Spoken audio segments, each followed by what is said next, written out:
noite estamos dando início a mais um seminário da Brasilidade,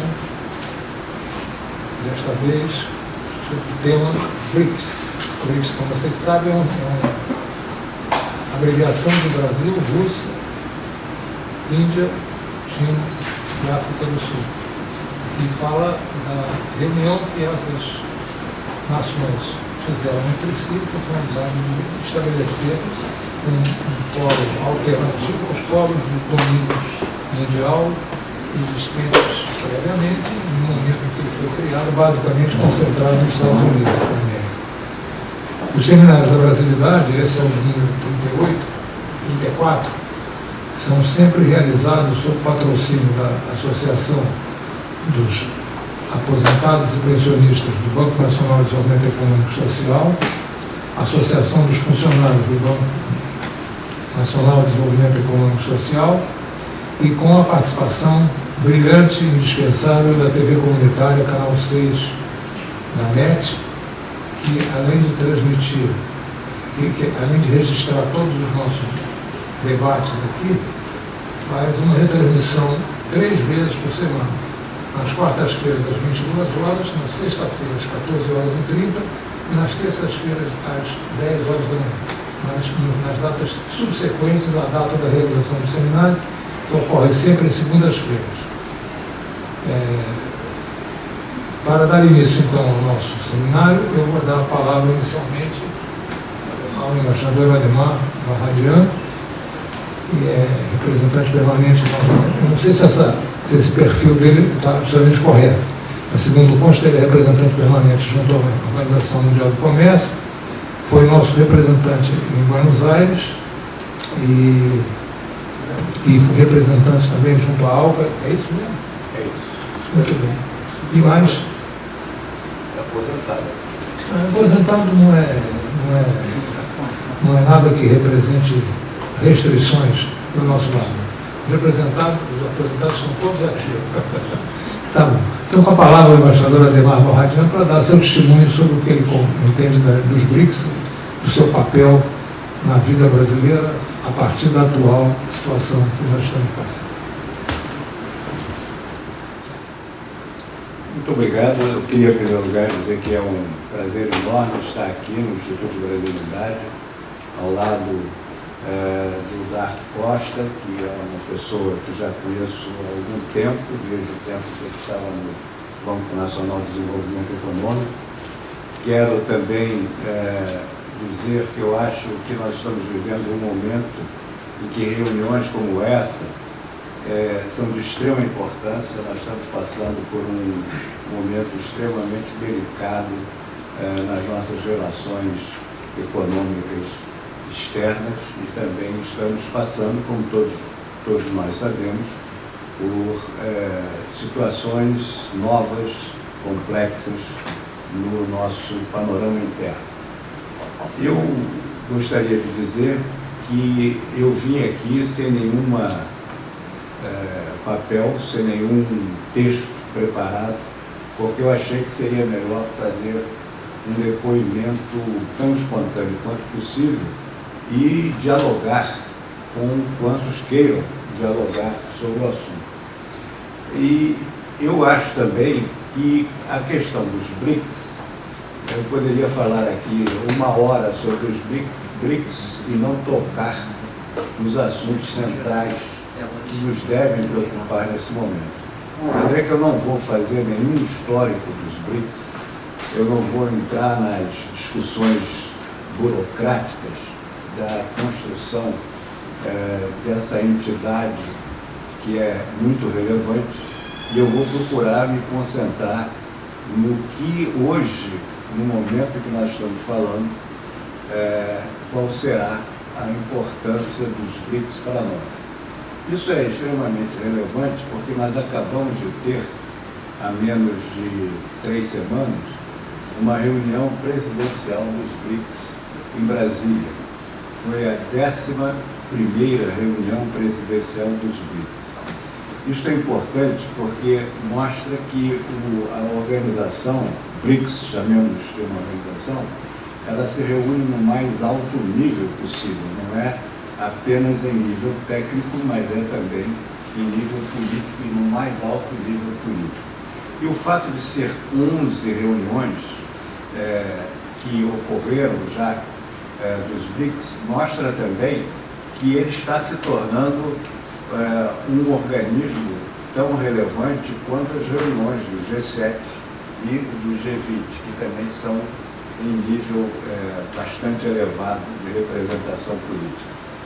A verdade é que não são apenas 11 reuniões, porque se tornou também hábito, embora não seja uma coisa estatutária, mas se tornou hábito, que os presidentes dos BRICS se reúnem também em paralelo às reuniões do G20, que é uma organização que vocês sabem que praticamente tem assento paralelo ao Fundo Monetário Internacional nas discussões sobre as questões econômicas e financeiras internacionais, do qual o Brasil é parte.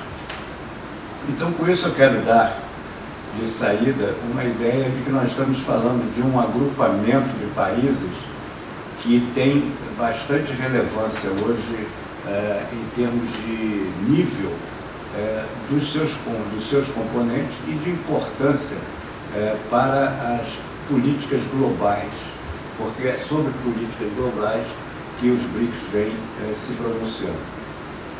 O problema aqui, e falando de forma muito franca, e falando de forma muito aberta, é que eu não posso responder às perguntas que ainda há pouco me foram feitas, antes de começarmos o seminário oficialmente, sobre o que o Brasil espera dos BRICS. Foi mais ou menos isso que me perguntaram.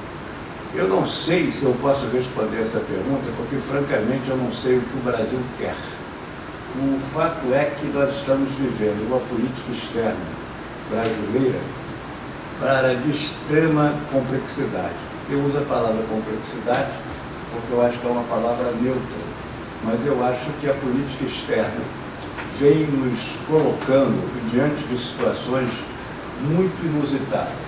Eu acredito, eu estou aposentado, mas trabalhei mais de 40 e poucos anos no Itamaraty, e eu nunca tive no Itamaraty, independente de qualquer governo, e eu estou falando de uma época em que atravessei todo o período do regime militar, de regimes democráticos, de regimes chamados de esquerda e regimes de direita, e nunca tive essa sensação de perplexidade que eu vi hoje instalada na política externa brasileira. E por quê?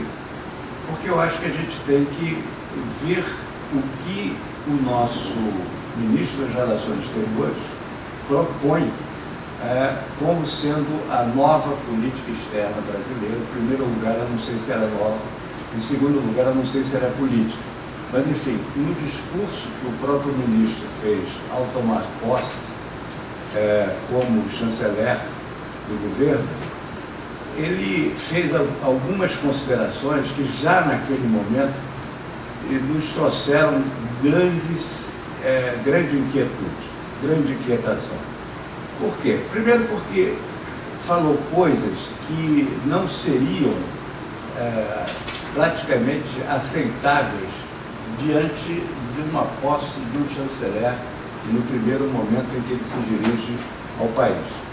Uma das coisas que muito me chocou foi ele dizer, e está no texto do discurso, como os senhores poderão verificar, que o Itamaraty, até então, quer dizer, dizendo que, portanto, até aquele momento que ele assume, o Itamaraty estava de costas para o Brasil. Olha, isso é uma afirmação extremamente rebarbativa, porque o Brasil, desde o Itamaraty, desde o nosso processo da República para cá, ou até mesmo antes, mas ficamos na República, foi extremamente participante até da formação geográfica, histórica do Brasil.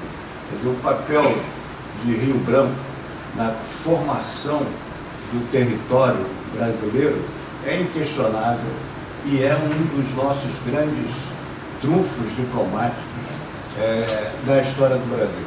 Mas não fomos ficar apenas nisso. O papel da diplomacia brasileira nos últimos 50, 60 anos tem se distinguido pela presença de chanceleres e de posições brasileiras que muito marcaram a comunidade internacional. Eu, por exemplo, poderia dizer que nos anos 60, uma das fases mais importantes que a diplomacia brasileira viveu foi a fase da luta pelo desenvolvimento econômico e da luta para sensibilizar os países em desenvolvimento, como na época se chamava, para a tarefa de romper os graves impasses do desenvolvimento econômico. Nós conseguimos, o Brasil, quando eu falo Brasil, eu estou também me referindo à política externa e, sobretudo, à diplomacia brasileira, conseguiu liderar em vários momentos da nossa história países de diferentes regiões do mundo nessa luta comum para vencer o atraso, o subdesenvolvimento, como se dizia na minha época. Nós tivemos chanceleres, independentemente de que governo estejamos falando, que só honraram o Brasil. Eu vou citar pelo menos um que eu acho que merece o respeito de todos nós, que foi Santiago Dantas. Santiago Dantas, que era um deputado, que foi, na época parlamentarista, chanceler da República, fez um dos maiores pronunciamentos da política externa brasileira, nos anos 60, acredito que foi em 1961, perdão, 62, em que se tratou, no âmbito da OEA, da expulsão de Cuba do sistema interamericano. O discurso que o Santiago Dantas fez sobre a posição brasileira de não acompanhar a posição dos Estados Unidos e de outros países que acabaram, obviamente, se impondo e excluindo Cuba do sistema interamericano, é dos mais importantes que eu já li na minha vida sobre a autodeterminação, sobre soberania e sobre o papel do direito internacional nas questões diplomáticas. Eu recomendaria a todos que se interessam pela temática de política externa, inclusive para fazer uma comparação sobre o tipo de simplificação do que hoje se está levando os temas de política externa, que releiam os que não leram, os que leram e leiam aqueles que ainda não fizeram. Esse discurso de Santiago Dantas não é difícil, hoje em dia, com os mecanismos que nós temos na internet, de obter o texto completo. E existe também um livro publicado pelo Senado Federal sobre Santiago Dantas, em que estão lá vários discursos deles, inclusive o discurso esse que eu estou falando, sobre a exclusão de Cuba. Eu estou falando, portanto, que hoje eu me sinto muito, eu não vou usar a palavra intimidado, porque não se trata de ter temor nenhum, mas eu me sinto muito perplexo diante dos caminhos que estão se abrindo, ou fechando, melhor dito, para a política externa brasileira. Se os senhores notarem, nós já estamos há praticamente um ano ou 10 meses sobre essa orientação que o Itamaraty e a política externa, que é de fato a política determinada pelo presidente da República, mas que o Itamaraty vem seguindo, não nos proporcionou até agora nenhuma vantagem, nenhum aplauso da comunidade internacional. Eu poucas vezes na vida vi uma tal displicência com a aproximação do Brasil a temas que são praticamente consensuais no sistema internacional. Vamos pegar, por exemplo, meio ambiente. As queimadas da Amazônia, quaisquer que sejam as suas razões, motivaram de diversos lugares no mundo preocupações. Há casos em que possivelmente um ou outro estadista tenha sido um pouco mais rígido ou ríspido em criticar a posição brasileira em combate ao desmatamento e combate aos incêndios florestais. Mas o que era realmente impossível de compreender era a postura das autoridades brasileiras, que atuavam como se a comunidade internacional estivesse intervindo de maneira abusiva numa questão de soberania que ninguém coloca em dúvida do Brasil sobre a Amazônia. Mas o que se estava discutindo ali era um sistema de cooperação que já havia sido criado em muitos anos e com participação de vários governos e que a política externa brasileira não só ignorou, como hostilizou. Esse é um exemplo grave daqueles caminhos que foram tomados recentemente pela política externa brasileira, que colocam a todos nós em grande dúvida sobre o acertado dessas políticas.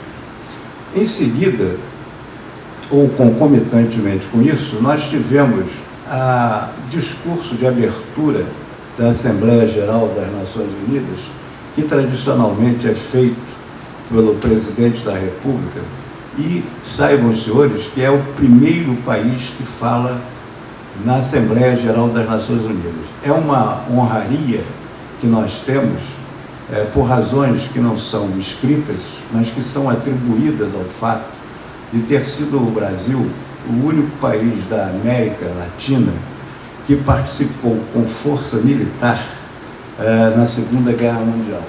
E que, ao fim da Segunda Guerra Mundial, o Brasil foi objeto de uma discussão sobre a possibilidade de vir a pertencer aos membros permanentes do Conselho de Segurança das Nações Unidas, que é o órgão mais importante das Nações Unidas.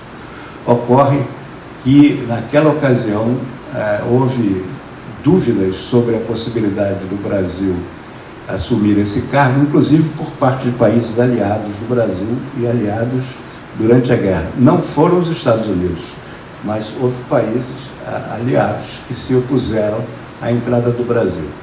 E um pouco para, digamos assim, dar um prêmio de consolação, se eu posso usar essa expressão, se determinou ali que o Brasil seria sempre o primeiro país a abrir a Assembleia Geral. Essa é uma tradição extremamente invejada. Por que ela é invejada? Ela é invejada porque a Assembleia das Nações Unidas reúne praticamente todos os chefes de Estado na sua primeira semana. Todos os chefes de Estado do mundo estão lá. E no primeiro dia, que é o dia em que o Brasil fala, antes do Brasil só fala o secretário-geral das Nações Unidas, abrindo formalmente a reunião. E imediatamente depois do Brasil, fala sempre os Estados Unidos da América. Então é óbvio que é uma assembleia cheia, completa de países e de chefes de Estado de interesse. Muito interesse para o Brasil.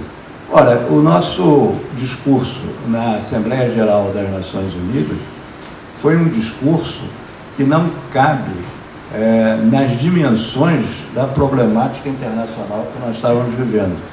Eu acho que foi um discurso muito aquém de todas as necessidades, de toda a apresentação, e note-se que era o primeiro discurso do novo governo brasileiro à comunidade internacional.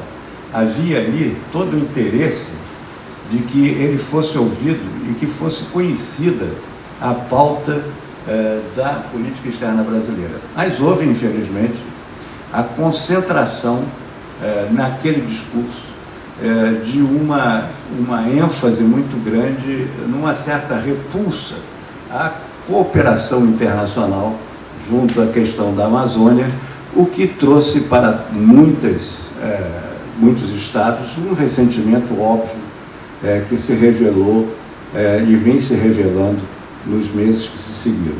Então, nós começamos a política externa brasileira, neste governo, de uma forma muito pouco alinhada com o que se poderia chamar da nossa tradição já estabelecida não só internamente, da maneira como se dirige um chanceler no ato da sua posse, mas também como se dirige um presidente da República à comunidade internacional, no primeiro momento em que ele fala a essa comunidade e no ambiente mais, digamos, mais apropriado para se falar a uma comunidade internacional, que é a comunidade das Nações Unidas. Daí para frente, nós tivemos, seja de forma direta, seja de forma indireta, algumas manifestações também um pouco surpreendentes.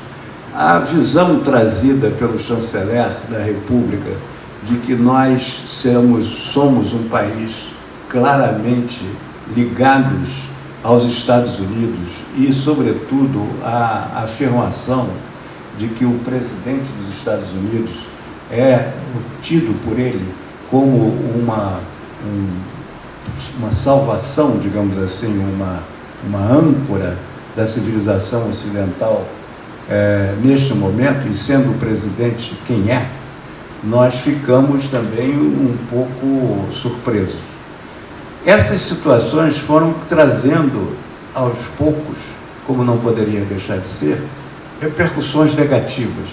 Eu deixei de mencionar aqui também a infeliz ideia que foi a de dizer que o Brasil mudaria a sua capital em Israel, de Tel Aviv para Jerusalém, tocando num ponto de ferida óbvio das relações entre palestinos e israelenses, que não é tocável sem provocar grandes dificuldades para um lado e para o outro. Uma das características do Brasil, características que se revela também no próprio cotidiano da sociedade brasileira, e nós queremos que continue assim, é a nossa capacidade de não distinguirmos entre brancos e pretos, entre amarelos, entre vermelhos. Nós somos uma sociedade, por definição, extremamente miscigenizada, e uma sociedade em que nós procuramos ter as diversas nações que aqui vieram morar conosco uma relação amiga. Basta você frequentar nesta cidade do Rio de Janeiro alguns centros comerciais onde você verá judeus e árabes almoçando juntos e conversando como parte do seu cotidiano. Então, a inclusão de um tema desta natureza, ela não só é preocupante do ponto de vista de política externa, como ela é extremamente indevida do ponto de vista da própria harmonia da sociedade brasileira. E isso veio de forma extemporânea, trazida pela boca do chanceler e confirmada pelo presidente, que obviamente provocou reações de diversas naturezas e que foi, aos poucos, deixado de lado. Mas o estrago foi feito e o estrago está aí para todos nós vermos. Então repito a minha pergunta: por que eu não sei responder o que nós queremos do BRICS? Porque eu não sei o que a nossa política externa quer. Eu não sei até hoje, depois de 10 meses, ver nessa política nenhum sentido prático de benefício. Por exemplo, a eventual associação carnal, digamos assim, com os Estados Unidos da América, ela já nos trouxe alguns resultados. Lamento informar que são resultados negativos. Por exemplo, nós nunca havíamos discutido a questão de abandonar o chamado tratamento preferencial para países em desenvolvimento nos organismos econômicos internacionais, que, mal ou bem, é uma das grandes conquistas dos anos 60, 70, que se incorporou aos nossos trabalhos da luta pelo desenvolvimento econômico. Ora, numa simples conversa com os Estados Unidos, nos foi pedido, ou mais do que pedido, quase que imposto, que nós abandonássemos o título de sermos beneficiados pelo tratamento cabível a países em desenvolvimento, para ter o apoio dos Estados Unidos para o ingresso do Brasil na OCDE. O que é a OCDE? A OCDE é um grupo de países ricos em que nós estamos querendo entrar sem termos, a meu ver, e isso é uma questão discutível, mas a minha posição e de outros é de que ela só trará mais dificuldades do que facilidades para nós, porque nós vamos entrar numa organização em que as regras são feitas para países desenvolvidos, onde nós temos muito a reivindicar ainda e não podemos assumir todas aquelas propostas. Mas nós prontamente acedemos a isso e o que é pior, em troca disso nos foi prometido uma influência maior na nossa adesão à organização, à OCDE, e isso não se configurou. Pelo contrário, nós ficamos apenas com uma pequena cartinha recebida das autoridades americanas dizendo que o tema continuava em pauta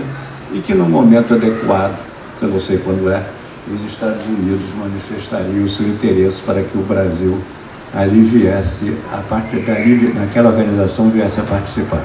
De maneira que essas coisas vão mostrando que essa política externa ela é muito pouco planejada, ou se ela é planejada de uma forma muito pouco transparente. Qualquer que seja a realidade, é que ela é uma política que nós não vemos, e quando eu digo nós, eu estou falando do povo, a sociedade brasileira, não vê os benefícios. Não há nenhum benefício para o Brasil ser hoje, deixar de ser considerado na comunidade internacional um país altamente respeitável, altamente bem visto na comunidade internacional, como um país produtivo, construtivo, um país que é considerado um fazedor, se eu posso usar essa expressão, de consensos e não um criador de dificuldade.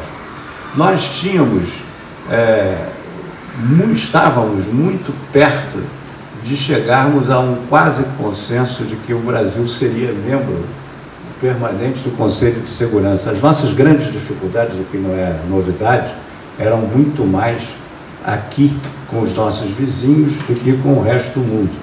Mas nós estávamos caminhando para chegar a essa posição. E isso tudo foi por água abaixo, porque nós recebemos imaginem a reação dos países árabes quando nós falamos em ter a capital em Jerusalém. Imaginem as reações dos países africanos quando nós consideramos que a África saiu da nossa bússola. Quer dizer, do dia para a noite, nós nos tornamos um país incômodo. Nós nos tornamos um país para o qual se olha com desconfiança. Isso é inédito, é absolutamente incompreensível, e é por isso que eu digo que nesses 40 e poucos anos que eu vivi no Itamaraty, eu nunca vivi nada igual. Eu posso ter vivido situações, até diria, piores, mas elas estavam previsíveis no contexto de um governo que se apresentava com um determinado tipo de linha que nós sabíamos claramente o que poderia ser. Mas esse improviso, essa articulação que se vem arrogantemente apresentada como se fosse uma novidade filosófica, e que o passado que até então nós tivemos em política externa foi um passado digamos, de negligência em relação aos interesses brasileiros, é profundamente chocante e devo dizer que profundamente ofensivo para gerações e gerações de diplomatas vivos e mortos. Então, chegando aqui aos poucos aos BRICS. Por quê? Estou chegando aos poucos porque nesses 10 meses as reações às posições brasileiras foram começando a aparecer. De um lado, o mais óbvio é que do lado dos Estados Unidos não apareceu nada que pudesse justificar uma eventual preferência ou uma relação mais carnal com os Estados Unidos. Por outro lado, foram aparecendo declarações, e foram surgindo declarações que se tornaram perigosíssimas, perigosíssimas, não só do ponto de vista político e do ponto de vista teórico, mas perigosíssimas economicamente para o Brasil. Quando aqui, por exemplo, se tomou a decisão de ignorar as propostas e diversas sugestões que foram feitas por países tradicionalmente amigos, e eu vou excluir a França um momento, porque há sempre um deslize por parte do presidente Macron, como todos nós nos lembramos, mas falando da Alemanha, falando da Suécia, falando da Europa como um todo, as aproximações que foram feitas de procurar associar foram repelidas e foram tidas como sendo desconfiadas de intenções subalternas. Ora, essas reações foram aos poucos, como eu estava dizendo, provocando em setores econômicos brasileiros, mas sobretudo no agronegócio, a impressão de que nós estávamos correndo um risco sério de repente começarmos a ter restrições às exportações nossas, não só de manufaturados, o que não é bem o caso, mas sobretudo dos nossos produtos agrícolas, que são, como vocês sabem, uma parte, mais de 2/3 das nossas exportações hoje na pau. E isso foi levando ao governo a repensar um pouco, ou pelo menos a não insistir em determinadas linhas que foram, no início do governo, muito ostensivas. Como, por exemplo, e aqui eu vou falar já de um aspecto que vai tocar os BRICS, quando o presidente falou, por exemplo, que o Brasil estava aberto para todos e fez a ressalva, mas não estaria aberto para a China, porque a China não queria comprar nada no Brasil, queria comprar o Brasil. Isso também foi uma quebra de isonomia no tratamento dos países. Ora, o que aconteceu recentemente? Eu acho, e aqui eu começo a entrar no vivo da matéria que vocês estão insistindo que eu fale, é que eu imagino que o que está acontecendo, isso é uma posição pessoal, eu não conversei com ninguém sobre isso, mas o que eu acho que está acontecendo é que os BRICS, pelo menos neste momento, está botando o Brasil de volta numa pauta mais normal.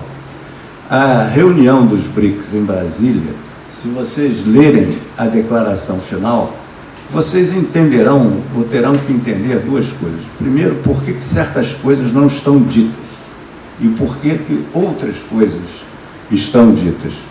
Há nessa declaração uma série de recomendações que são clássicas, mas que são exatamente recomendações sobre as quais o Brasil tinha, de certa maneira, dito que procuraria delas se afastar ou se procuraria modificá-las. Sobretudo o nosso comportamento nos organismos internacionais, e essa declaração dos BRICS agora, esse mês, claramente reforça o papel dos BRICS, quer dizer, aqueles 5 países, como respeitosos, não só dos organismos multilaterais, mas do próprio mecanismo da multilateralidade, reforça o papel da ONU, das Nações Unidas e do Conselho de Segurança e da soberania das nações e da autodeterminação dos povos. Quer dizer, isso tudo está ali subscrito pelo mesmo chanceler e pelo mesmo presidente que um ano atrás, ou menos de um ano atrás, faziam um discurso como se fosse reinventar um novo sistema internacional em que o Brasil seria um farol novo. Isso é extremamente importante porque nos permite ver uma primeira característica dos BRICS. O BRICS não é uma organização para reformar o mundo, não é uma organização que esteja se valendo de 4 países, porque são 4 países que são os maiores em em população e em extensão geográfica do mundo são a China, a Índia, a Rússia e o Brasil, não é pouco. E se os BRICS tivessem os Estados Unidos, só para raciocinar, todos os maiores países do mundo, em geografia, do ponto de vista geográfico, do ponto de vista demográfico e talvez do ponto de vista de claramente de potência militar, com a entrada dos Estados Unidos, seriam os maiores países do mundo. Então, os BRICS reúnem um grupo de países que é altamente relevante, o que não significa dizer que são países que pensam da mesma forma. Há problemas, todos nós sabemos, entre os próprios países dos BRICS. Há diferenças de valores, há diferenças culturais, mas o que une os BRICS, e isso fica evidente na reunião de Brasília, é que há um compromisso muito antes de querer quebrar a ordem internacional, há um compromisso de manter a ordem internacional e reformular essa ordem internacional. E isso é evidente que o primeiro problema que se coloca para os BRICS e que vem tendo sucesso nos BRICS e que é importante para nós, foi a reforma do sistema financeiro internacional. Porque o grande, digamos assim, farol do sistema financeiro internacional, como vocês sabem, é o Fundo Monetário Internacional. É o Fundo Monetário Internacional, reconhecemos ou não, é controlado pelos grandes países que têm maior participação nos votos ponderados do Fundo Monetário. O Fundo Monetário não é um voto por país, é um voto ponderado que não cabe aqui explicar como é que funciona, mas o fato é que o Fundo Monetário Internacional acaba sendo controlado pelas principais economias do mundo. Ora, uma das pautas do BRICS é a reforma do sistema monetário internacional. E está tendo muito sucesso. Poderia estar tendo mais. Agora, nós conseguimos criar, nós que eu digo os BRICS, conseguiram criar mecanismos alternativos que são extremamente importantes politicamente e economicamente, que foi a criação de um banco próprio, um banco de desenvolvimento, para investir em projetos, sobretudo de infraestrutura, nos países em desenvolvimento, nos países do BRICS, e também um sistema de compensação, de ajuda, nos casos de desequilíbrio de balanço de pagamentos, também constituído com o fundo dos BRICS, exclusivamente dos BRICS, e que livra, e pode livrar em grande parte, os países dos BRICS e associados aos BRICS, daquelas condicionalidades múltiplas que são exigidas pelos empréstimos diretos do Fundo Monetário. É muito importante isso, porque é bom que a gente saiba, que a gente recorde, que os empréstimos que são feitos pelo Fundo Monetário Internacional são empréstimos que obedecem a uma supervisão óbvia e a um receituário que às vezes leva a dificuldades graves para o país que está tomando esse empréstimo. Vocês têm aqui ao lado a Argentina, que vocês podem ver o que está acontecendo na Argentina, em grande parte pela incapacidade ou impossibilidade de resolver a sua crise fiscal, que é infinitamente mais complexa que a do Brasil. Mas o fato é que esse banco dos BRICS e o sistema de compensações feito pelos BRICS permite, pelo menos até um determinado ponto, que a política econômica do país não seja perturbada necessariamente pela instrução ou pela orientação do Fundo Monetário Internacional. Nós estamos aqui, voltando um pouco atrás, ao chamado Consenso de Washington, que eu também não vou aqui muito descrever, mas que foi a base que informou o Fundo Monetário Internacional para, ao fazer empréstimos, exigir determinado tipo de comportamento da política econômica dos países, que nem sempre isso significava a direção em favor do desenvolvimento e do combate à desigualdade, que, como os senhores sabem, hoje é o grande problema que nós estamos enfrentando, não só na América Latina, mas no mundo inteiro. Mas então eu estou chamando a atenção para esse fato, e eu não me perdi, eu vou voltar, porque que eu estou falando que o Brasil está, ainda que de forma muito sutil, sendo trazido pelos BRICS para a retomada de um caminho de política externa mais concetâneo, com, digamos assim, com a tradição, mas não significa, vejam bem que eu não estou dizendo que é a aceitação do sistema internacional tal como ele está. Por quê? Porque na própria declaração dos BRICS está lá uma série um elenco de medidas em que o BRICS propõe que se façam reformas na Organização Mundial do Comércio, reforçar o papel dos países em desenvolvimento na Organização Mundial do Comércio, na Organização Mundial da Saúde, nas questões referentes às telecomunicações, enfim, é um elenco que os senhores poderiam ler também, está disponível na página do Itamaraty também, e os senhores vão ver que tudo aquilo foi aceito pelo Brasil, como não poderia deixar de ser, mas não houve nenhuma menção, e aqui é onde eu falo que a gente tem que ver a declaração que está nela e o que não está nela. Não tem.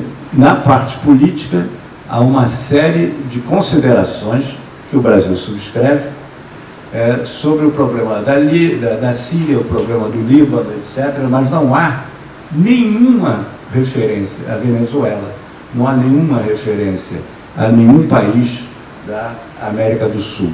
Por quê? Porque o Brasil se comprometeu de tal forma, ele falou de tal maneira, tão fora do eixo do respeito à autodeterminação dos povos, do respeito à soberania dos povos, logo nos primeiros meses do governo, vocês recordarão que o nosso chanceler esteve na fronteira da Venezuela, praticamente montado num carro de combate, e que se ele ali tivesse sido morto, nós teríamos provavelmente entrado sem querer numa guerra com a Venezuela, como aconteceu na Primeira Guerra Mundial por um motivo quase semelhante. Então, nós estávamos, naquele momento, completamente fora dos padrões internacionais de convivência com os países da América do Sul. Depois, não bastasse isso, nas eleições da Argentina, nós tivemos diversas manifestações, que eu não vou recordar aqui, de apoio de um chefe de Estado ao candidato do chefe de Estado de um outro país, portanto, intervindo visivelmente nos interesses políticos daquele país. Então, essas coisas somadas tornaram impossível colocar, colocar na declaração qualquer coisa que fosse minimamente aceitável pelo Brasil. Porque colocar ali, por exemplo, a reafirmação de que venezuelanos devem encontrar com o seu próprio caminho da saída, depois de tudo que nós falamos, seria realmente ir muito difícil para o chanceler e para o presidente da República aceitar no seu próprio território que isso fosse feito. Então eu insisto que é uma elucubração minha, de que o que os BRICS estão fazendo, indireta ou diretamente, é mostrar ao Brasil que ele deve voltar ao caminho que ele abandonou, porque com esse caminho ele vai ter solidariedade. E fora desse caminho ele não terá essa solidariedade. E nós não podemos deixar de ver que essa caminhada que nós demos nesses últimos meses, fora das regras normais da diplomacia, não foram positivos. Nós não podemos dizer que foram saudáveis. Nós tivemos problemas em todos os cantos em que nos metemos a dar palpites, onde não fomos chamados a dar. Perdemos muito a capacidade de sermos líderes na América do Sul, sobretudo, sem sermos líderes, porque o grande papel do Brasil nas relações internacionais na América do Sul foi sempre evitar ser taxado de líder, que nós não queremos assumir essa posição, e muito menos a de ser chamados de subimperialistas, que estamos correndo agora, neste momento, o risco de sermos chamados na medida em que declaramos que nosso principal norte é com os Estados Unidos e estamos entrando num caminho que nos colocará muito preso a uma geopolítica que é completamente diferente da geopolítica brasileira.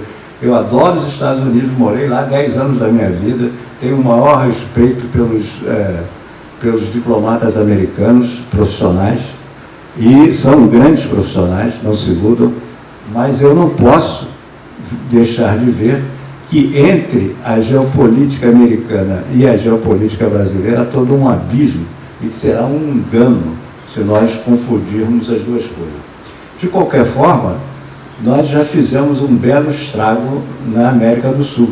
Hoje mesmo, o próprio ministro das Relações Exteriores insiste em que o problema de sair do Mercosul, segundo ele agora, é porque o próximo ou a próxima assessora do presidente para assuntos econômicos está voltando atrás, segundo ele, nos acordos firmados com o Mercosul, União Europeia, o que é um drama, porque eu acho que foi muito mal feito, muito mal explicado, e acho que é extremamente danoso também para o Brasil, só que não é um momento aqui para discutir, mas que isso virá à tona. Na Argentina, hoje, os assessores do presidente Aníbal Fernandes, que tomará posse, já estão dizendo que tem interesse em rever esse acordo que foi feito com toda a ênfase pelo presidente Macri.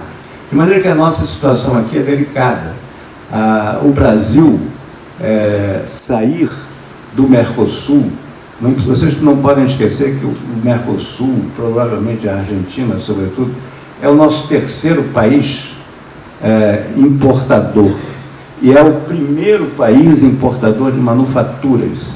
O Brasil se desvincular da Argentina para aceitar um acordo bilateral, como se pensa, se imagina, eu diria até que se vaticina que se deva fazer entre o Brasil e os Estados Unidos, no meu ponto de vista, é absolutamente impensável, porque nós vamos ter que engolir o trigo americano, que nós hoje temos da Argentina, nós vamos ter que engolir o etanol americano, que hoje a gente não quer porque produz, nós vamos ter que engolir toda a política absurda de serviços imposta pelos Estados Unidos, que para nós vai ser a destruição da nossa indústria de serviços. De maneira que eu não quero nem muito falar nisso, porque parece que eu sou contra os Estados Unidos. Eu não sou. Eu respeito muito a política externa americana e eu acho que ela está fazendo o papel dela. Eu acho que se o Brasil se põe nessa posição, não há de ser os americanos que vão dizer para eles, para nós, por favor, não faça isso. Não é por aí. De maneira que, voltando aos BRICS, a declaração dos BRICS hoje, e eu estou falando dos BRICS de hoje, não estou falando dos BRICS de 11 anos atrás, os BRICS foram uma ponte. Vejam bem que essa ponte se confirma ou se configura um pouco antes da reunião dos BRICS. E não há coincidências em diplomacia. O fato de que, pouco antes da reunião dos BRICS, o presidente da República do Brasil tenha visitado o presidente da China e tenha com ele se encontrado. E também não é coincidência que o único país estrangeiro que apareceu nos leilões de petróleo do pré-sal foram apenas 2 estatais chinesas e nenhuma outra de nenhum outro lugar do mundo, nenhum privada ou estatal, não é também uma coincidência. Todas essas coisas têm que ser pensadas como coisas que foram discutidas, que foram assimiladas e que foram até objeto, até onde eu mais ou menos ouvi dizer, objeto de uma certa posição de reconsideração, vamos usar essa palavra, do presidente do Brasil em relação ao Xi Jinping. De maneira que nós agora estamos, de novo, dentro de uma estrada que é apoiada por países importantíssimos, Rússia, China, Índia. Nós vamos ter que trabalhar agora numa posição extremamente difícil, que nós próprios criamos. Nós vamos ficar presos àqueles compromissos verbais mantidos ou não mantidos com os Estados Unidos, de com eles seguir a posição que eles querem que seja tomada no comércio internacional, porque para os americanos é inaceitável você querer agora reformar a OMC nos mesmos mecanismos que defende o BRICS. São duas coisas antitéticas. Então o Brasil se botou também numa camisa de força, involuntariamente talvez, ou bobamente, porque você não precisava ter, ninguém precisava ter dito aos americanos que o único farol é fazer acordos bilaterais. Você podia continuar como você estava. Então nós perdemos isso também, tudo ficou mais difícil. Por mais que você reconsertar, é muito mais difícil do que prevenir o problema. E nós não fizemos isso. Nós mergulhamos no problema. E quando nós vimos que a situação estava ficando cada vez mais complicada, nós fomos procurando discretamente, como tinha que ser mesmo, a saída dessa teia de aranha em que nós nos metemos. Mas ela continua, porque esse problema com a Argentina, que agora nós estamos discutindo se vamos ou não vamos sair, e agora invertendo a situação, dizendo se os argentinos vão ou não nos forçar a sair do Mercosul, é um problema também muito sério. Eu acho que nesse momento os BRICS foram uma ponte importante da diplomacia brasileira. Provavelmente não tão desejada pela diplomacia, mas certamente muito bem-vinda para o povo brasileiro. Muito obrigado.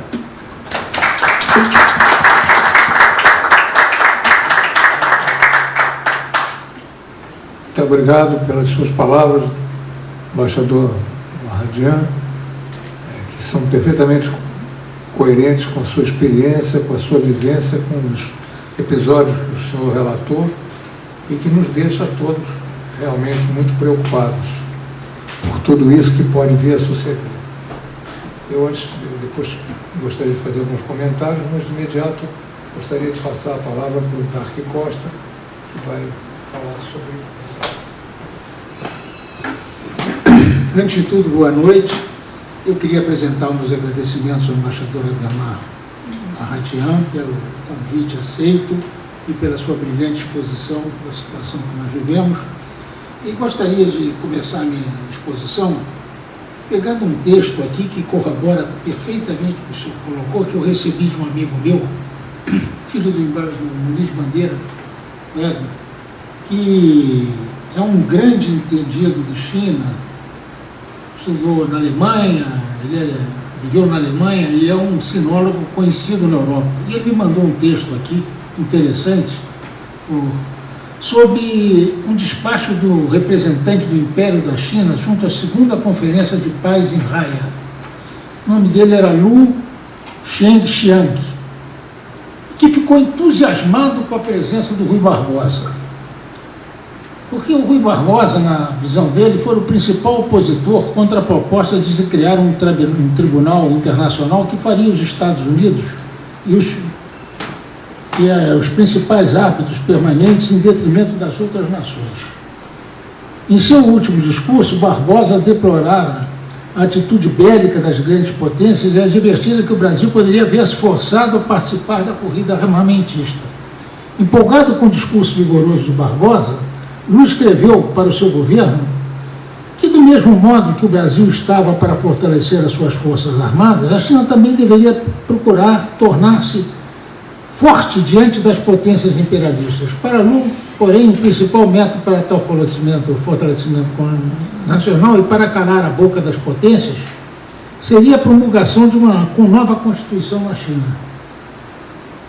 Eis um pequeno elemento brasileiro na formação da China moderna, bem como na globalização de um conceito legal e político, Constituição que se deu de forma bem diferente do que habitualmente assumido. Isso aqui ele colheu no arquivo do Ministério das Relações Exteriores do Império da China, preservado no Instituto da História Moderna da Academia Cínica. Bom, então vocês vejam o seguinte, uma política externa, me parece, eu não sou diplomata, mas me parece que tem que ter dois atributos, credibilidade e previsibilidade. Se você tem uma política externa que não é crível e que não é previsível, você vai conviver como com os demais países do mundo? Se você não inspira confiança para poder se fazer qualquer tipo de acordo, qualquer tipo de acerto, qualquer tipo de contato. E os BRICS, o que é os BRICS? Se nós formos olhar, é um instrumento de interesse central na ordem que pretende se estabelecer no mundo. Porque, na verdade, o BRICS é uma certa contestação ao unilateralismo, é uma contestação à ideia de que o mundo tem que ser governado por uma única potência hegemônica.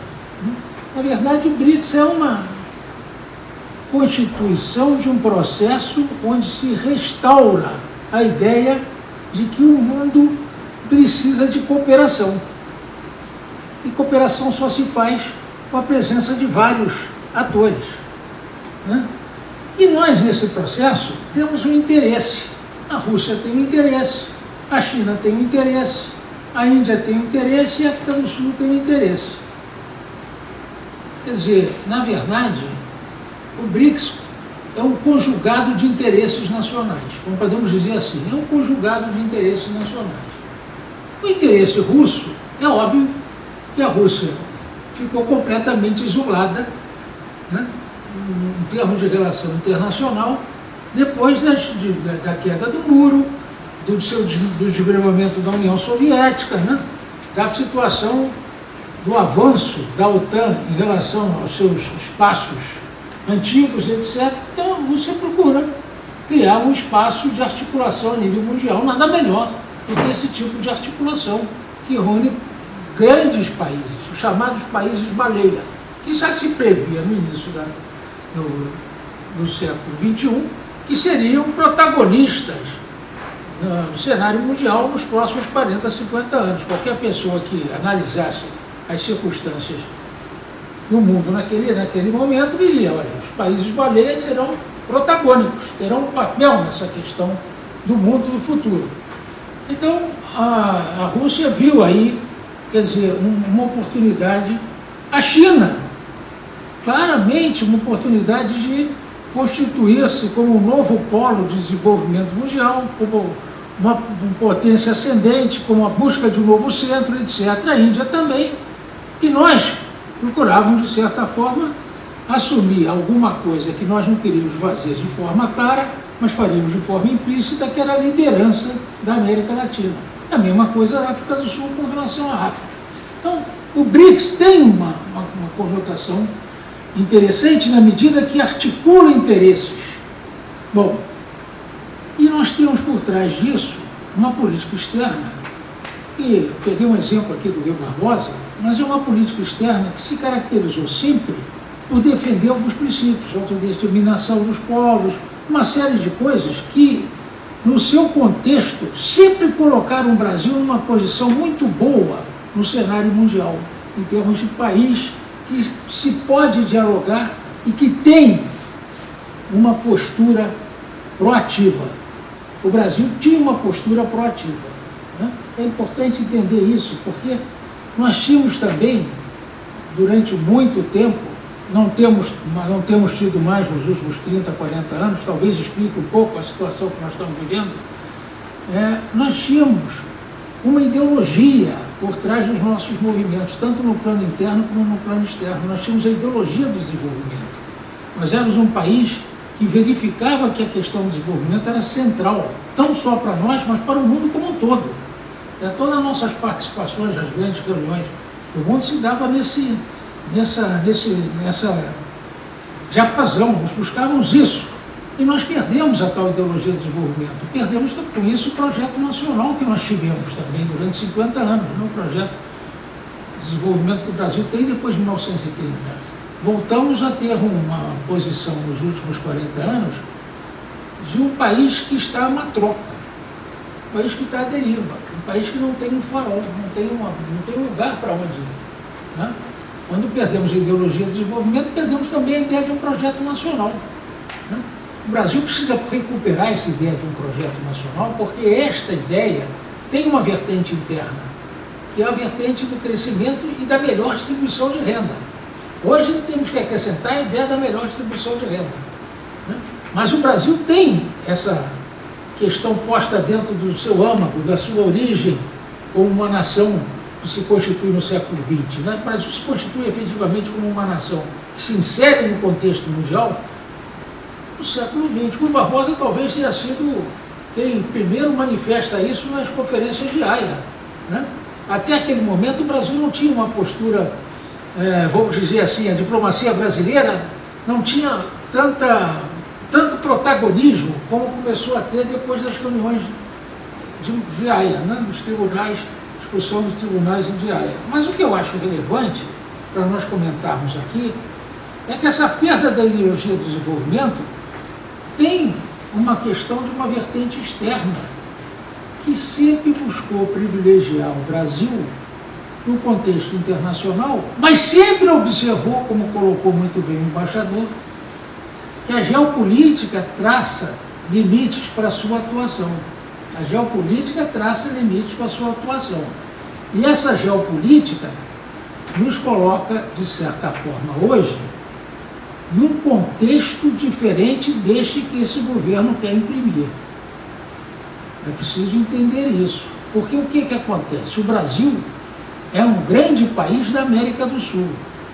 É um dos 5 maiores países do mundo em termos de população, em termos de território, né? E tem uma produção, e é um país respeitado em termos de produção econômica. O Brasil é um país que ainda precisa ser desenvolvido, mas o Brasil tem já hoje condições de construir o seu próprio desenvolvimento. Acho que esse governo não entende bem isso, acha que precisa dos outros ainda, né? E ao precisar dos outros, talvez ele tenha que se postar de forma diferente, porque é preciso entender que no mundo de hoje, o poder econômico não está mais nos Estados Unidos. Se vocês forem ver na América do Sul as relações comerciais e de investimentos externos, a predominância chinesa é evidente. Para vocês terem uma ideia, 61% da pauta comercial do Brasil hoje é chinesa.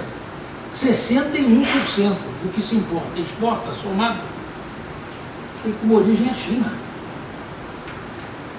O mesmo se passa com o Peru, o mesmo se passa com o Chile, o mesmo se passa com a Argentina, o mesmo se passa com a Bolívia e por aí vai. O que eu quero dizer é o seguinte: o poder econômico na região hoje é exercido pelos chineses.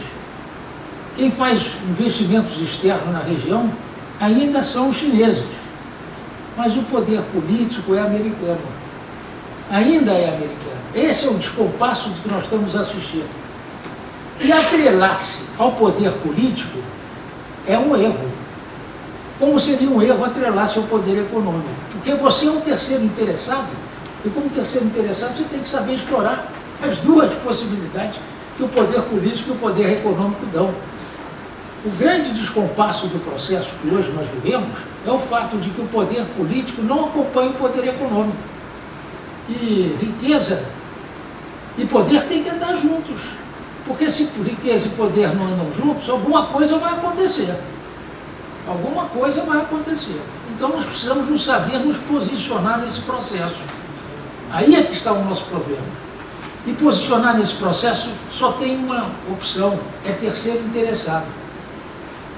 Terceiro interessado é aquele que consegue juntar os seus interesses ao interesse de um quando lhe interessa e o interesse de outro quando lhe interessa. Essa ideia de se ligar conjunção carnal a qualquer um dos dois pressupõe que você vai efetivamente perder uma série de oportunidades. E é o que você está observando hoje. Por exemplo, o embaixador aqui traçou de forma clara que nossos assentes, vamos dizer assim, aos norte-americanos não nos trouxe nada, a não ser problemas. só nos trouxe problemas. Se vocês forem ver, nós, a OCDE, que foi a Romênia e foi a Argentina, nós não fomos indicados para a OCDE pelos americanos, né? A questão, por exemplo, a questão lá da Palestina, de nós escolhermos a capital para Jerusalém, não levamos a fama, não tivemos nada com isso, né? Não deitamos na cama e levamos a fama, né? Como se diz, né? E por aí vai. Essas questões, por exemplo, do trato da intervenção nas questões amazônicas, o problema da intervenção nas questões amazônicas, nós os fizemos no momento em que nós criamos as questões da forma que nós criamos. Quer dizer, não queremos mais dinheiro da Alemanha, não queremos mais dinheiro da Noruega. Oh, mas que coisa absurda! E ainda levou os governadores, que são os mais favorecidos, a exercer um papel paralelo de política externa. Quer dizer, imagina o que pensam os europeus quando fazem uma conferência com os governadores e os governadores têm uma postura completamente diferente do que o governo central. Quer dizer, que isso aqui é um espaço onde que a intervenção pode ser feita. É o que eles pensam, a intervenção pode ser feita. Né? Se o governador tem um papel e exerce esse papel de forma completamente diferente do governo central, e se não é um governador, são 9, então a questão fica muito mais complexa. Né? O que eu quero trazer aqui para essa mesa é o seguinte: o BRICS, para nós, eu, há uns 3 anos atrás, organizei um livro sobre os BRICS, uns 4 anos atrás. Eu e o William Gonçalves organizamos um livro sobre BRICS, pegamos 12 depoimentos de diversos brasileiros. Esse livro é um livro muito interessante, porque mostra o potencial que os BRICS podem trazer para o Brasil, não só em termos de colocação na diplomacia, ou colocação nos negócios mundiais, etc., mas pode trazer de forma efetiva em tecnologia, né? Pode trazer de forma efetiva na questão energética, pode trazer de forma efetiva na questão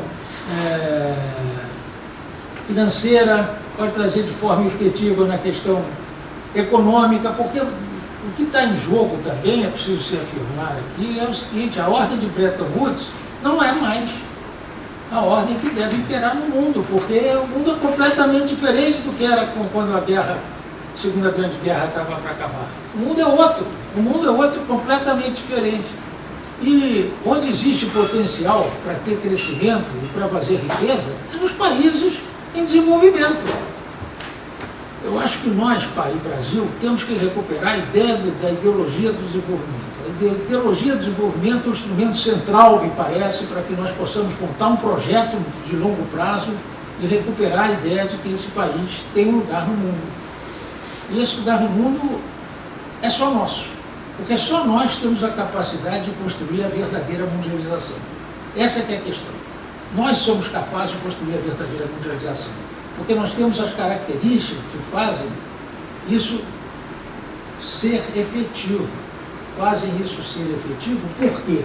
Porque nós trazemos dentro de si o que é o sonho da filosofia ocidental. Qual é o sonho da filosofia ocidental? Construção de uma única pátria humana. E para fazer isso, só um povo com as características do povo brasileiro: mestiço, antropofágico, sintético, tolerante, etc, etc. Os americanos tentaram com a globalização, deu no que deu. Eles não têm essas características. Nós temos. Nós somos o Ocidente profundo, nós somos capazes de fazer isso. É isso que eu tinha a dizer a vocês, e o BRICS tem um papel nesse processo. Muito obrigado.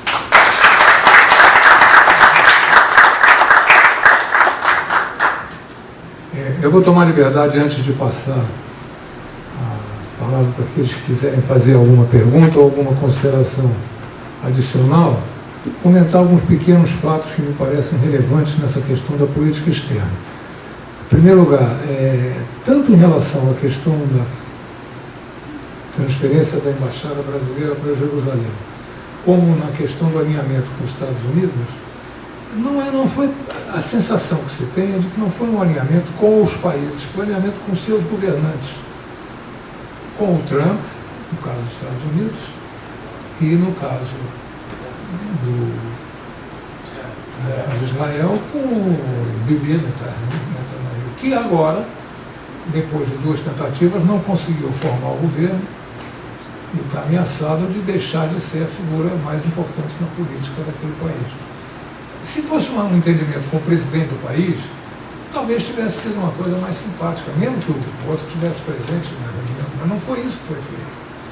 A segunda questão é a seguinte: é um absurdo, o nosso embaixador falou logo no início do grande discurso de Santiago Dantas, em 1962, o Brasil acaba de fazer um voto renovador da sua posição tradicional, apoiando o bloqueio econômico a Cuba, que só foi assinalado pelos Estados Unidos e por Israel. O Brasil votou junto para bloquear Cuba, uma posição que criou aquele caso todo com os médicos cubanos, que é uma coisa que é um absurdo. Tem lugares no Brasil hoje onde você não tem médico, simplesmente porque eles só vieram para cá para cumprir o seu papel em lugares onde o médico brasileiro, por diversas razões, não estava disposto a vir, ou não tinha ainda o seu diploma reconhecido. O fato é que hoje eu tenho certeza que há lugares onde você está com vazio no atendimento médico da população. E sob o pretexto de que era uma forma indireta de financiar o Estado cubano. Outra coisa que se tem notícia não muito relevante, não muito assim estrondosa, mas se sabe, é que um dos líderes do movimento de oposição que derrubou o Evo Morales esteve aqui no Brasil em contato com o nosso chanceler. Recebeu em Brasília o senhor Camacho e não precisou invadir a Bolívia, mas é claro que o papel, inclusive, de apoio aos brasileiros que vivem na região de Santa Cruz e que tem uma posição de oposição aos indígenas, que são a maioria da população daquele país, ajudou nisso. Então é uma intervenção também. E na Venezuela isso só não se prolongou porque realmente a oposição venezuelana não conseguiu juntar condições suficientes para derrubar o governo do presidente Maduro. Então você vê que é um processo terrível. Isso só está fazendo diminuir o papel do Brasil em relação à América Latina e mostrar uma tentativa errada de ser o líder de um processo absolutamente condenável de interferência. Nas eleições argentinas nem falar, né? Porque realmente não cabia ao presidente brasileiro tomar papel em função de um dos candidatos. Eu quero ver o que ele vai fazer agora quando tiver eleição nos Estados Unidos, se ele vai se decidir a favor do Trump, tendo palpite contra o Partido Democrata. Se o Partido Democrata ganhar a eleição, como é que ele vai ficar? É uma situação absolutamente condenável. Eu quero também dizer que quem está acompanhando os desembolsos do Banco do BRICS sabe que hoje o Brasil é o país que tem menor volume de projetos apresentados ao BRICS. Segundo consta, porque houve uma substituição relevante de funcionários brasileiros que trabalhavam na administração do BRICS e que foram substituídos por outras pessoas com menos experiência. E também porque não está se apresentando projeto.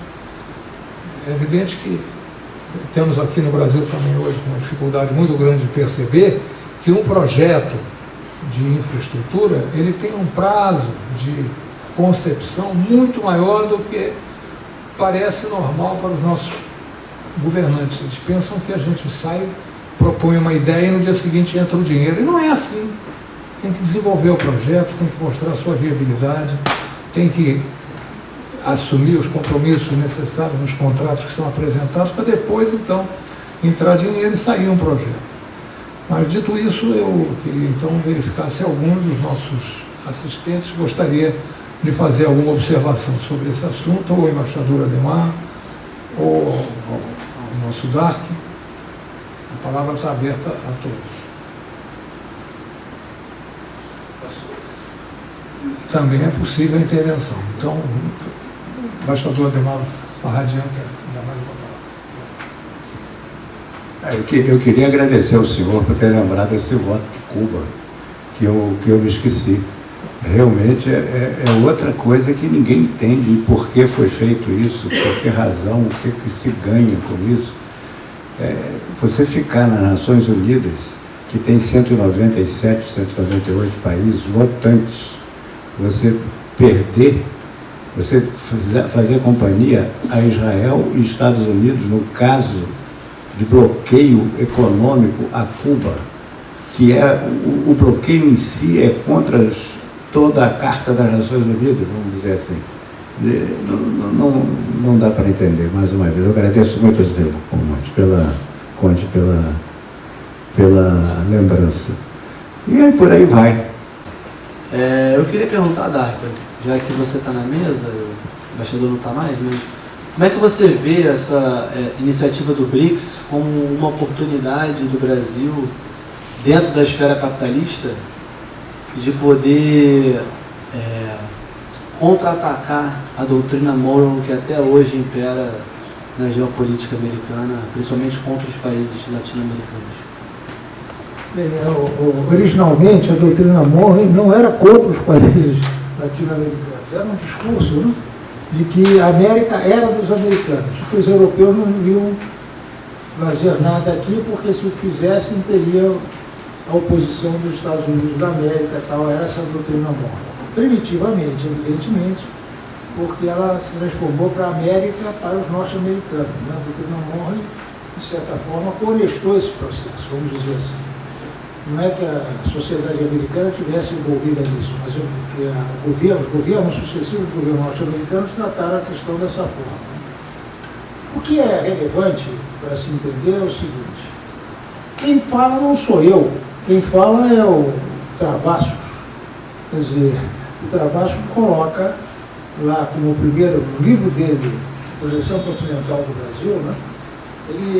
No livro dele, ele coloca, quer dizer, o primeiro grande tratado geopolítico que nós temos, ele coloca que nós temos um grande problema. O primeiro problema era da Bacia do Prata, que teria que ser resolvido, né? Porque desde a independência, o Prata se transformou na grande questão da política externa brasileira por causa da tentativa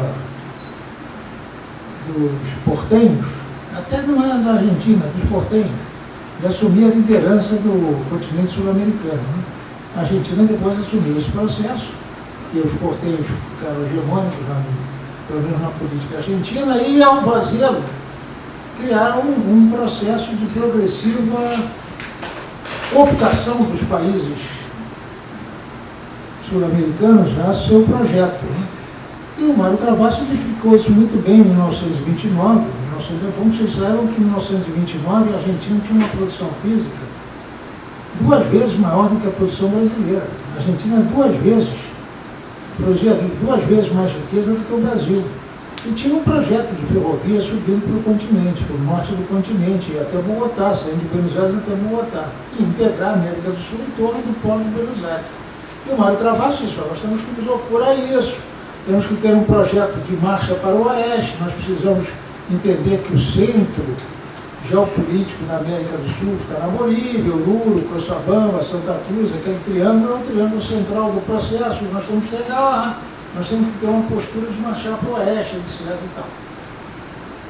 Como tínhamos um projeto nacional, isso foi muito bem cooptado dentro da ideia do projeto nacional. Nós chegamos em 1980 com 4 vezes a produção física da Argentina. Então a questão argentina deixou de existir já na década de 70, já não era um grande problema para nós. Mas no mesmo livro do Mário Travassos, ele coloca: olha, nós temos um outro problema, que é a penetração norte-americana no norte do continente sul-americano, pelo Vale do Madalena e pelo Vale do Orinoco. Pelo Vale do Madalena e pelo Vale do Orinoco. Então, nós temos que ter uma postura de nos resguardar contra essa presença norte-americana. Coisa que nós fizemos muito bem pelo menos durante o início desse século, né? Nós fizemos isso muito bem, criamos a Unasul, criamos uma série de coisas que conscienciavam a presença americana dentro do espaço sul-americano, né? Infelizmente, isso nós, de certa forma, agora estamos perdendo, né? Pelo fato de que nós estamos destruindo os mecanismos que nos protegiam nesse processo. Agora, a ideia de que nós podemos nos contrapor à doutrina Monroe, eu diria a você o seguinte: eu acho que é muito mais fácil os americanos se contraporem à doutrina Monroe do que nós. Né? No momento atual, é bem mais fácil. O que eu acho que nós podemos fazer é o que nós estamos tentando fazer, e o BRICS faz parte disso. Criar um sistema onde nós assumamos a liderança da América do Sul sem protagonismo. Entende? Quer dizer, sermos líderes porque somos aceitos como líderes, não porque nos impomos como líderes. E ao fazer isso, nós naturalmente retiramos os Estados Unidos da condução do processo na América do Sul. Essa é a resposta que eu acho que eu podia te dar. Tá? Agora, não é fácil, hein? As questões não são fáceis. Nem para nós, nem para eles. Eu tinha tido vontade de falar uma coisa, vou falar agora, eu não falei na hora. É comum nas reuniões dos BRICS a presença de estados convidados, em geral, em torno da região onde está o país sede da reunião. Então, por exemplo, o Banco dos BRICS não é exclusivo para os 5 países. Ele é até preferencial para os 5 países. Mas se existir um projeto multinacional que possa ser considerado de interesse do conjunto dos países, ele pode ser levado em conta. E uma das dificuldades dessa última reunião dos BRICS é que, normalmente, para que se faça isso, se convidam os países em torno do país sede para participar da reunião, assistir à reunião, conhecer, serem estimulados a entrar em contato com os BRICS e até pensar projetos que envolvam esses países juntamente com os seus. E dessa vez o convite não foi feito, tanto que não veio nenhum dos países da América do Sul à reunião dos BRICS, o que foi uma falha do governo brasileiro, ou uma prova de que ele não tem interesse em ajudar nenhum desses países da América do Sul, que fica centrado no seu umbigo. Né? Gostaria de fazer esse comentário.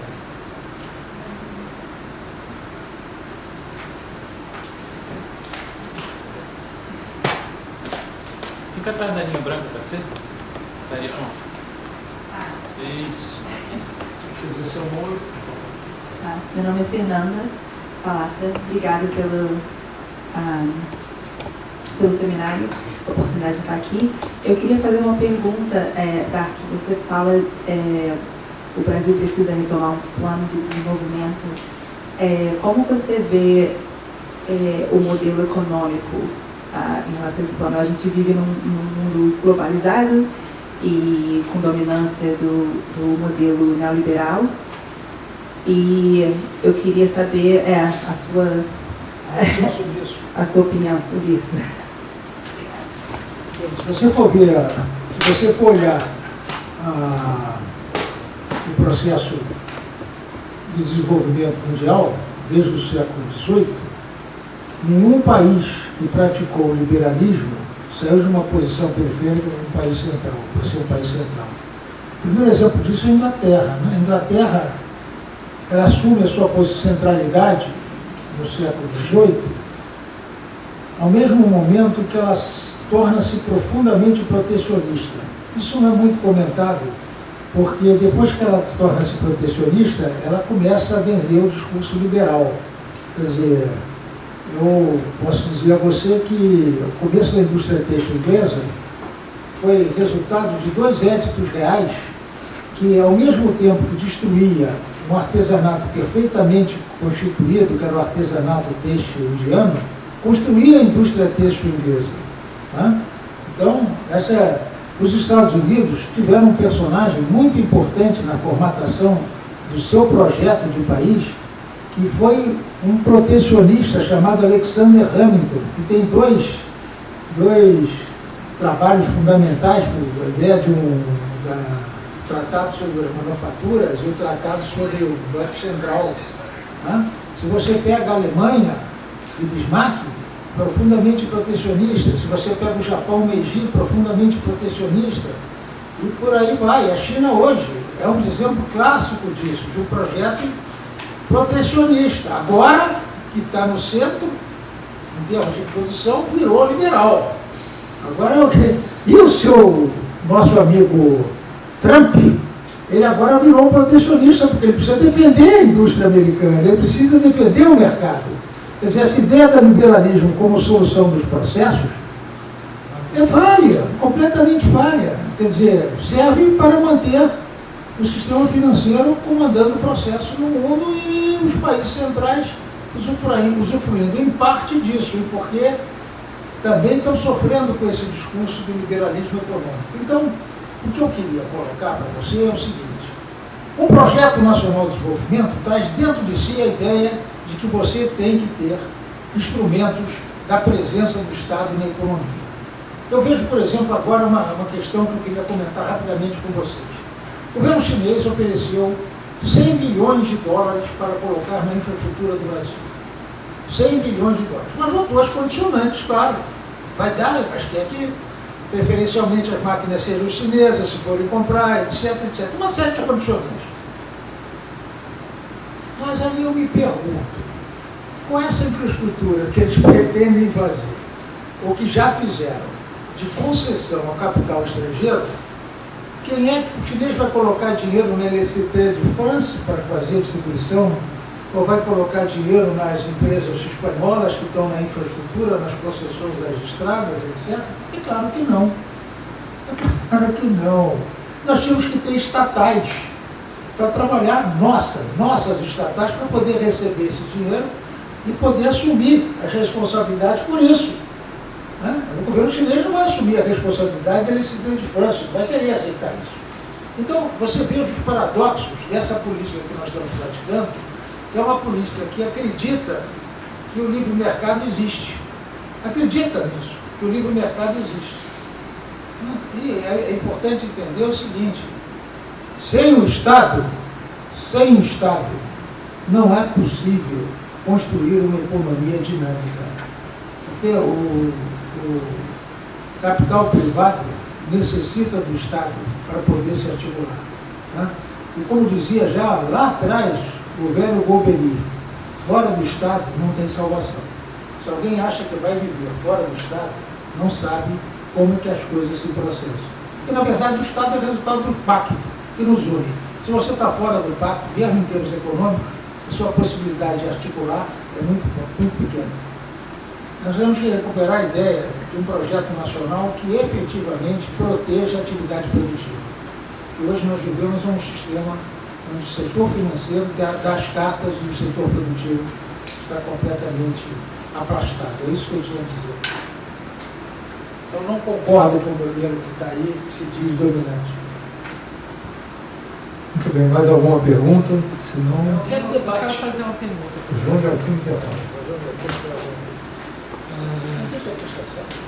Não tem, eu acho que gostaram muito do que a gente falou. Não, você vai contestar? Não vou contestar isso. João Jaquino contesta. Boa noite a todos. Eu vejo que é muito falado aqui no seminário, com vários mestres, a importância de ser criado um projeto nacional. Quase todas as edições do seminário vão falar disso. Só que me vem uma questão. Eu sei que que um projeto é uma coisa que não vai ser feita numa gestão só de um presidente, é uma coisa que leva anos ou até décadas.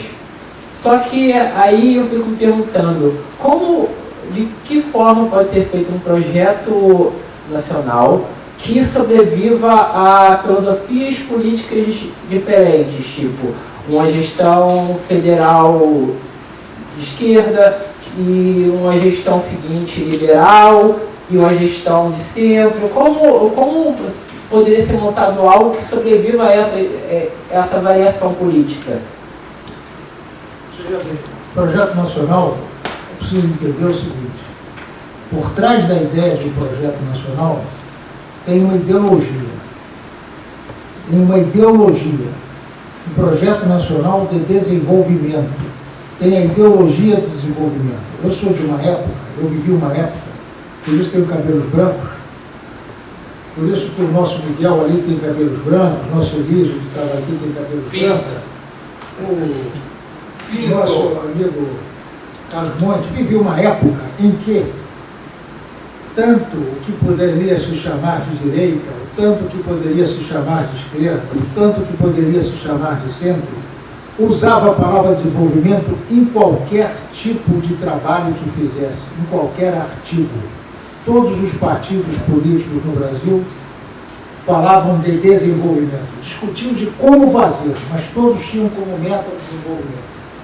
A ideia era o desenvolvimento. A UDN tinha isso, o PTB tinha isso, o PC naquela época tinha isso, o PTB tinha isso, qualquer partido tinha isso. Nós não perdemos o projeto nacional de desenvolvimento, não. Nós perdemos a ideologia do desenvolvimento e com eles perdemos o projeto. Porque o projeto pressupõe a ideia de que você vai fazer com que o crescimento do país se processe, vai fazer com que o país se desenvolva, vai fazer com que o país se modernize, vai fazer com que o país distribua a renda, vai fazer com que as pessoas vivam melhor. É isso que é um projeto nacional de desenvolvimento. E aqui se fala muito nisso, porque aqui se pensa que é possível voltar-se aos tempos em que o Brasil acreditava em si. É tão simples quanto acreditar em si, ter autoestima. E nós perdemos isso. Perdemos, sabe por quê? Porque estamos dominados pela mesma elite cafeeira paulista da década de 20, que agora se transformou numa elite rentista. É isso, meus amigos. Vivemos debaixo de um processo de uma elite rentista. Não vivemos mais debaixo de um processo de buscar o desenvolvimento, buscar a produção, buscar a melhoria, buscar a inovação, buscar a tecnologia, buscar a produtividade, buscar o conhecimento. Perdemos isso, pô. Esse é que é o problema. Para isso que esse seminário está sendo feito, para discutir essa questão e para que nós, em 2022, possamos dizer, voltamos a pensar num país que busca o desenvolvimento, tão simples quanto. É isso que eu tinha a dizer aqui. Porque o caminho do rentismo e do ganho fácil não vai levar esse país a se desenvolver. Vai levar esse país a ser subordinado a interesses de fora. A vida toda será assim. Tem outro detalhe. A ideia de que esse país tem, e pelo menos que esse governo tem, investimento externo vai fazer com que o Brasil cresça. Eu pergunto a vocês, quem é que bota dinheiro em algum lugar e não quer tirar mais? Eu sou daqueles que acreditam que o capital se faz em casa, se faz com trabalho. Se faz acreditando em si. Então, é isso que nós temos que buscar. É afastar dos meios de comunicação o discurso de que é fácil se ganhar dinheiro especulando, é fácil ganhar dinheiro com X, P, XH, X, não sei o que. O dólar, não ganha Então eu acho que é preciso pensar nisso, entendeu? Eu acho isso. Bom, agora, não quer dizer que eu tenho certo, não. Só que eu tenho razão. Eu acho que ele está certo e tem razão. As duas coisas. Muito bem, se mais alguém quer fazer alguma observação? Felipe? Quer?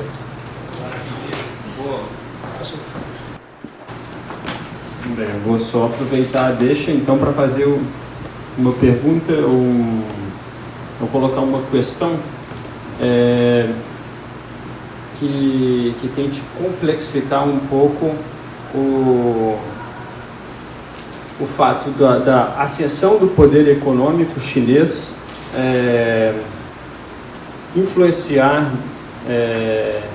a nossa desindustrialização e como a perda da nossa indústria como motor da nossa dinâmica econômica pode influenciar num objetivo político que é o brasileiro, que é o de integração regional sul-americana. Então, como se confronta essa relação do Brasil com a China, o interesse do poder econômico chinês em ascensão na América do Sul e o interesse brasileiro de integração regional sul-americano com uma indústria que pode ser afetada justamente pela ascensão do poder econômico chinês na região. Essa pergunta é muito boa, porque o que acontece basicamente é o seguinte: a China tem o seu projeto, e o projeto da China é um projeto que está claramente colocado que o interesse dele na América do Sul, como o interesse dele na África, é matéria-prima, sustentabilidade alimentícia, vamos dizer assim, capacidade de atender 1.400.000.000 de chineses que querem comer. Mas o faz utilizando-se para isso de um processo agressivo de venda de máquinas, de equipamentos, etc., e de tecnificação crescente de sua indústria. O que torna a sua indústria muito competitiva, não só porque tem um grande mercado que lhe dá escala, que é o mercado chinês, mas o fato também de que a China está cada vez mais avançando no campo da tecnologia, do conhecimento, etc. Agora, deixa eu explicar só uma coisa a você. A maneira de se fazer isso sempre foi a maneira pregada por os economistas que entendem de economia no trato das chamadas indústrias nascentes, ou seja, tem que proteger sua própria indústria.